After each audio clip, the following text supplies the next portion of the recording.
Hello again, everybody, and welcome into the Take the North podcast along with Dan Wiederer of The Athletic. I am Mark Grote of Chicago Sports Radio 670 The Score. A very special day here on the Take the North podcast because Dan and I get to discuss something near and dear to our hearts. Probably same for a lot of people who grew up in the 80s, who were adults in the 80s, who watched the 85 Bears, and all of the things that came with the 85 Bears. If you were an 85 Bears fan or just a fan of the Bears in the 80s, I always look at it, Dan, as there were benefits to being a fan back then. Many, many benefits. There is an upcoming documentary on the Super Bowl Shuffle. Yes. Entitled perfectly, Dan, The Shuffle.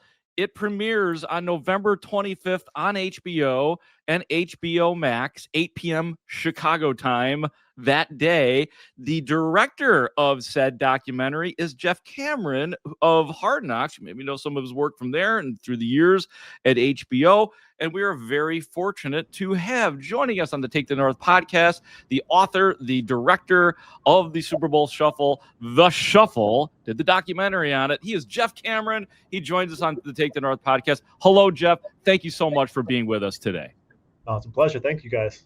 It is our pleasure. Trust me. We, Dan and I, whenever we have the opportunity, we like to resort back to the 85 Bears, if not the 2018 Bears. We are filled with nostalgia. So when we saw that you were directing this and that HBO was producing this, we were like, we have got to have Jeff on. So right out of the box, Jeff, what did you, with this video that I assume so many of the people watching right now have seen and are wanting more information on it, what did you hope to accomplish out of all this? Why did you and HBO produce this documentary on the Super Bowl Shuffle?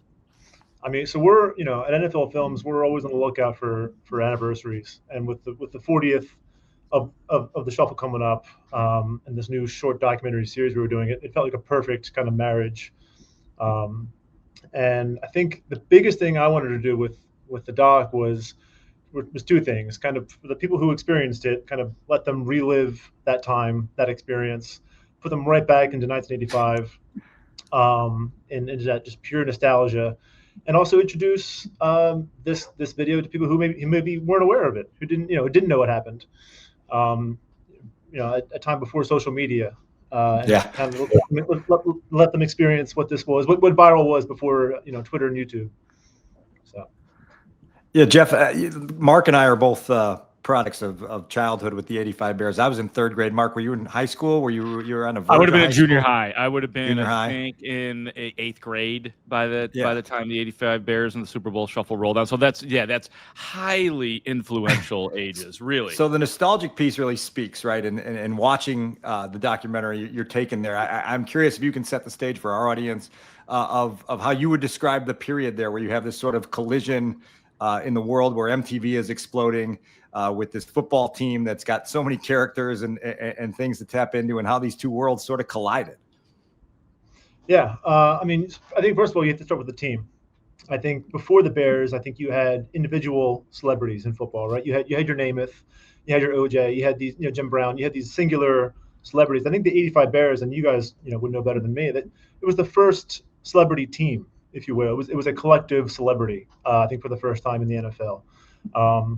So I think you had that, and then I think you had the influx of also, hip hop and rap were coming up, in the music scene, and with, like you said, MTV was also emerging as a medium. So I think all those things kind of met at the right time, with a cast of characters that were willing to take this chance in the middle of the season, which is insane. The first time I heard about the Shuffle, I assumed that they had. They'd beaten the Rams in the conference championship, and then they make this video. Like, they're going to school, like they want to celebrate. That's fine. That's cute. I learned, week 7, this thing starts getting talked about. Yeah. Week 11, they're recording vocals. Like that's like right now, that'd be the Bears, the Bills, the Eagles, or anybody doing like recording a song and a music video right now. That's insane to me. Well, and then the real irony, like getting even more specific, is that they recorded this the day after the Miami loss, right? The Bears' one and only loss during that season, which, by the way, Jeff, you're going to hear a lot of this throughout this interview. For some of us, one of the most hurtful nights of the year. When you're 11 or 12 years old and you're assuming your team is just going to go right through to the Super Bowl, and then you get stomped by the Miami Dolphins and Mark Duper and Mark Clayton and Dan Marino and all them boys.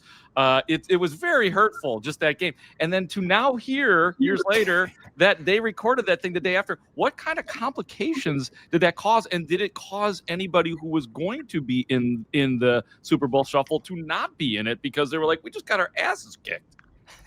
I mean, yeah. I mean, if you've seen it, or when you watch it, we interviewed Jim McMahon, and he says that exact thing. He's like, we just got our asses kicked on Monday Night Football. I'm not doing a music video. Like, but I was talking to, we interviewed Singletary, of course, and I'm sure you've spoken to him or had the chance to interview him. He's very, very calm, very soft spoken when you talk to him. He's the nicest man. Yeah. But following that loss in Miami, it was kind of on him to get the guys up, to get them back in line. Like, hey, we committed to this. We still got to show up. And mid-interview, he's here the whole time. But then when he starts talking about getting the guys back in line, he becomes Mike Singletary. He raises his voice, and you're like, oh, right, you middle linebacker the 85 Bears, like that, wide-eyed, like that's right. It was a nice reminder of who he was and how he was able to kind of get everyone back on track. Jeff, I'll tell you, given the nostalgic piece of all of this, that for those of us that grew up attached to the 85 Bears, even just hearing the cadence of Singletary's voice, it takes you back to a time in your life, right? Like just the way Mike talks, and it's so firm and authoritative. Go ahead, do the verse, Dan. I'm Samurai Mike. I stop him cold. Yeah. Part of the defense. Big and bold. And so that part of it's great. But, to hear these guys present day kind of reflecting on this experience. Speedy Willie, he's world class. He's the one that was kind of the ringleader of this thing, the Willie Gault piece of this. I'm curious if you can describe, kind of how he got this engine going to convince these other guys that this was something that they should do. I mean, so first of all, Willie has a top 3 lyric in that song. He's smooth like a chocolate swirl. I mean, he dances a little funky, so watch him, girl. That's right. I mean, Willie's crucial. I mean, there's a part in the film where it kind of feels like a heist. Like he has to get the crew together, and it's on him to convince these guys. It's one thing for a producer to come to the Bears with this idea, and that's all well and good. But until someone who the Bears trust, who McMahon trusts, who Walter trusts, to come along and kind of convince them that this is a good idea, it's not going to happen. So this does not happen without Willie Gault being a part of it and the team having that trust in him. And then with that, Singletary obviously becomes the guy that gets the follow through, and obviously you need a leader to kind of be the driving force of that. Why do you think it is that this meant something to him? It just almost felt like coming through the screen that this attachment to commitment for Mike Singletary was such a big thing with this whole thing. Yeah, no, he made a good point. That I didn't anticipate during his interview. He said, if not for the shuffle, they lose in Miami, right? They come back. They probably have off on that Tuesday. They don't speak. They don't see each other until that Wednesday, film session, whatever it is. And they kind of, move on without having a chance to kind of rally and get back together and say, we got to get to, do this as a team. We have a goal on getting to the Super Bowl, and if we don't do that together, it's not going to happen. So he made a great point, and I think that was kind of in his mind as they got in the studio. Like this is a good kind of touchstone for us all to recommit, recalibrate, and get together as a team and do this, and continue on down the road.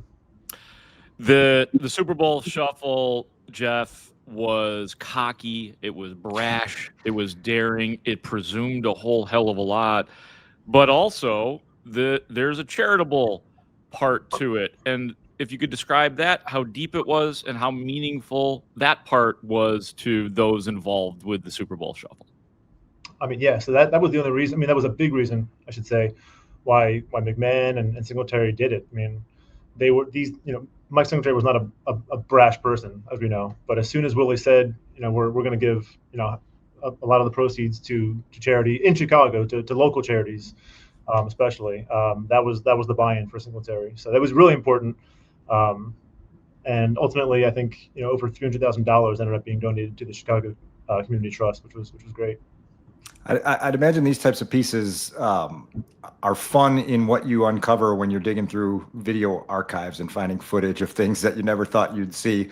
What are some of the things that either are in the film or even things that got left on the cutting room floor where when you came across it, you're like, man, this is really cool to be able to be a fly on the wall of this.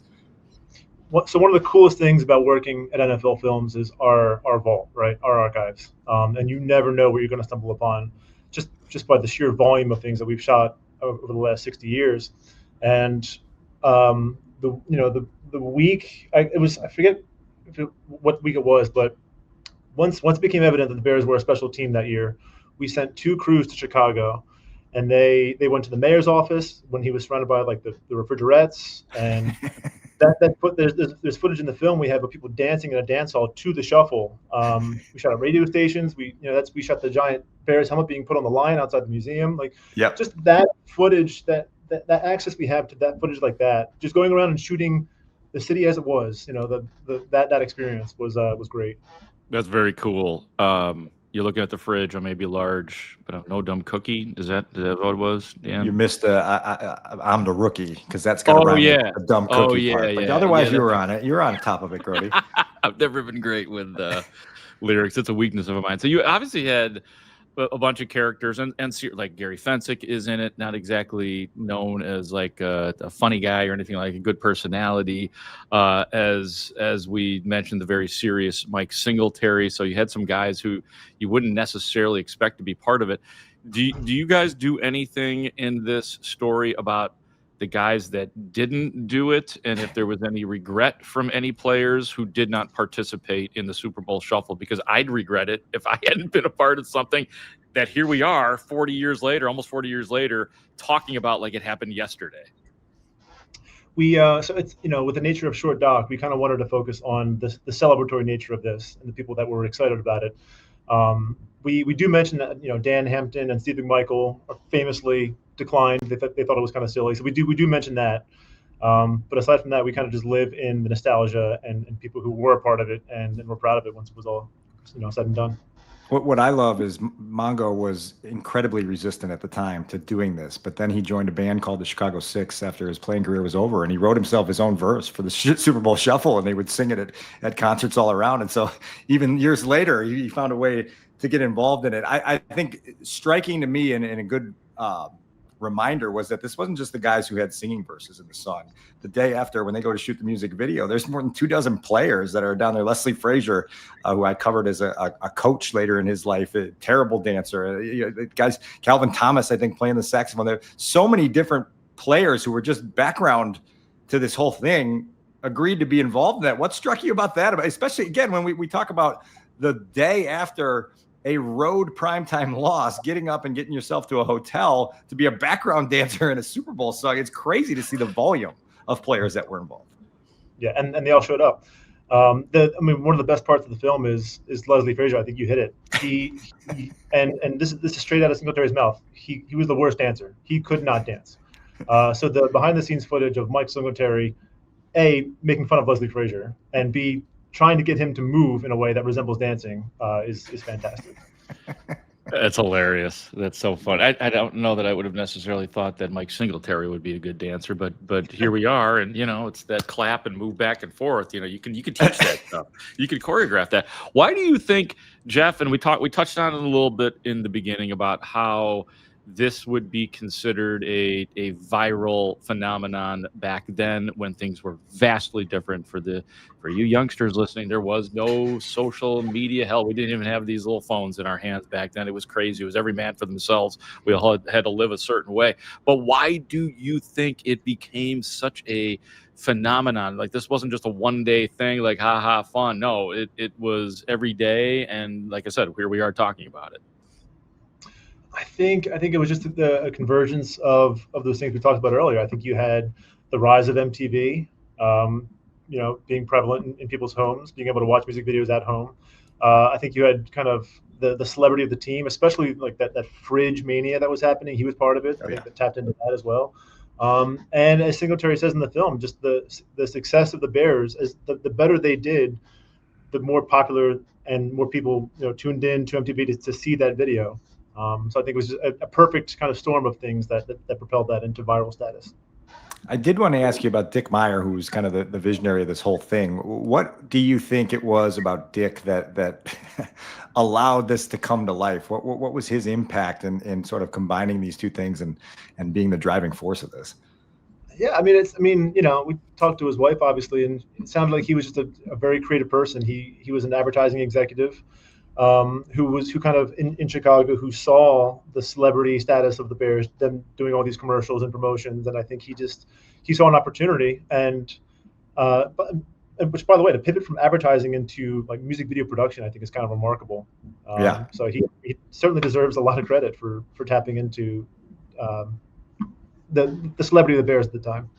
And Dick Meyer's wife got a little part in the video. She got to blow the whistle, Right. Grote, to that's sick. The word ass, twice. She got to blow the whistle. She was the only one that could fit into the ref costume, as she said. I love those kinds of cameos. It's very good.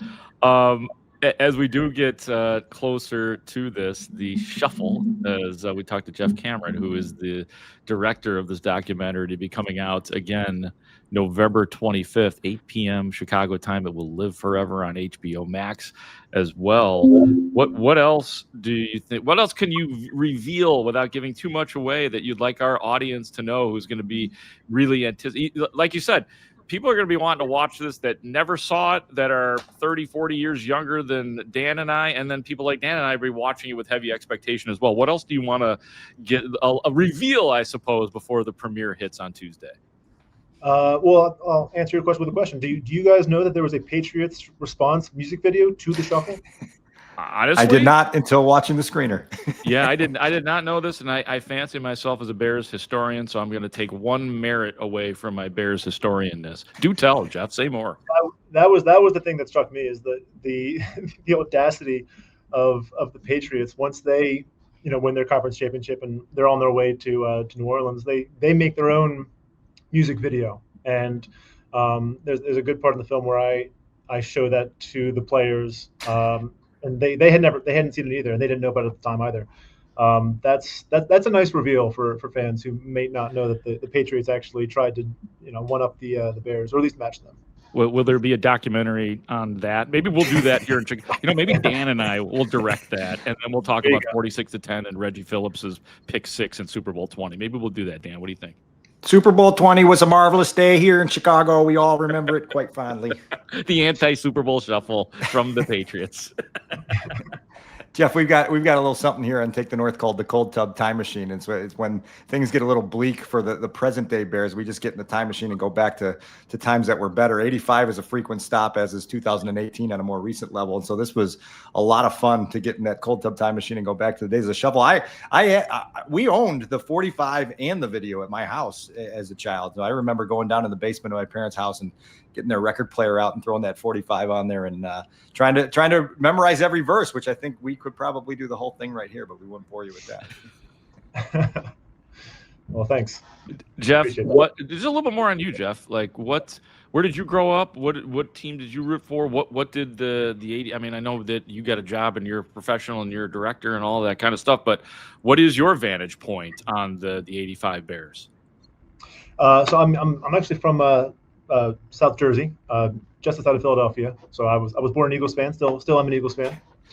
But I was always a football fan, and I started working for NFL Films back in 2011. Was when I first started here.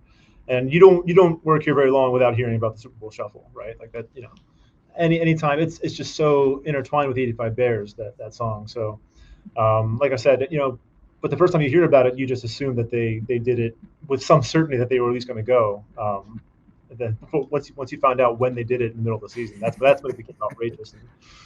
What are they saying? What are they saying about the Bears? Now you got me onto another topic. The Bears are going to be at the Eagles here in short order. Like, are the Eagles as scary now as they were last year? It seems like all of a sudden everybody's turning on the quarterback. What's going on at Philadelphia?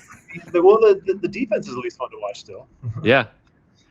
That's true. We just want to know if there's going to be a chance, because the Bears need signature wins. The Bears don't beat anybody, so we're anticipating the Eagles. Well, you'll have to tune into Hard Knocks in season.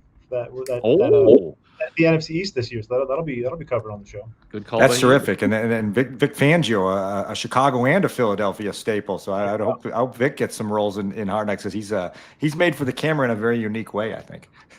Yeah, in a transparent, tell the truth sort of way. Jeff, this has been fantastic. Love that you took the time to come on and talk about something, as Dan and I both said, near and dear to our hearts.